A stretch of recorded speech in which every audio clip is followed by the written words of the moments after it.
I'm with Michael Vidler, and Michael's a very prominent defender of LGBT rights in Hong Kong over a number of years. Michael, where do you think we are now, and how far do we have to go in Hong Kong on same-sex equality and how it impacts business? Where we are now? Well, we have just lost a case in relation to the recognition of foreign registered same-sex marriages, but we are appealing it, and frankly we're confident that we're going to win at the end of the day, likely at the quarter-final appeal though.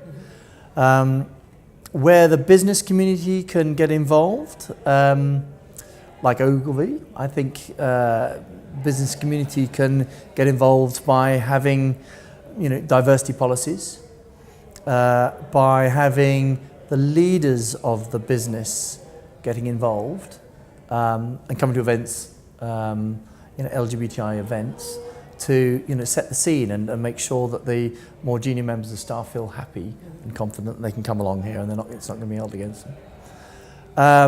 I think the business community can reach out within its own professional networks, within its own, in Hong Kong perspective, within chambers of commerce, for instance, speak out, ensure that policies are open and diverse policies are pushed forward.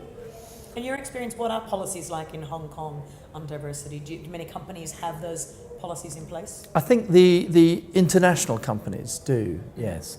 I mean, I should say that this is a marked change from 2005, but I think, yes, all the big leading companies do have diversity policies.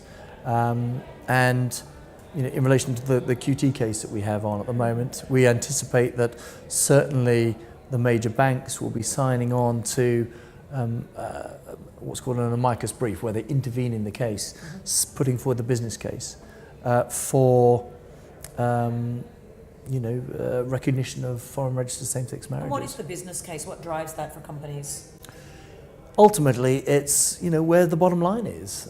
You're losing money, and the companies are finding that they're not being able to recruit staff or retain staff because either the applicants know in advance and they say, well, Hong Kong, we don't want to go there because my partner won't be recognised. Our marriage or civil partnership won't be recognised. They won't be able to have an identity card. They won't get residence. They'll be treated as a visitor. So they won't get the employment visa-free concessions you get as a heterosexual. Won't be able to open up a bank account. And they say, well, no, maybe I'll go to New York, or maybe I'll go to London, or maybe I'll go to Canada, or the plethora of other places. If you want to win in the war on talent, you need to get more actively involved in the legal cases. And retaining your staff, because otherwise, people come here and they find out that their partners are treated like second-class citizens. So and that all costs money. Retention and recruitment and the transfer of knowledge all costs money for businesses. And in the international, talent pool market. You've got to be up there. So so companies should be pushing forward within their community, within the chambers of commerce, and if they want to, they can join the brief that will be going around quite soon, I suspect. Great, thank you for talking with us.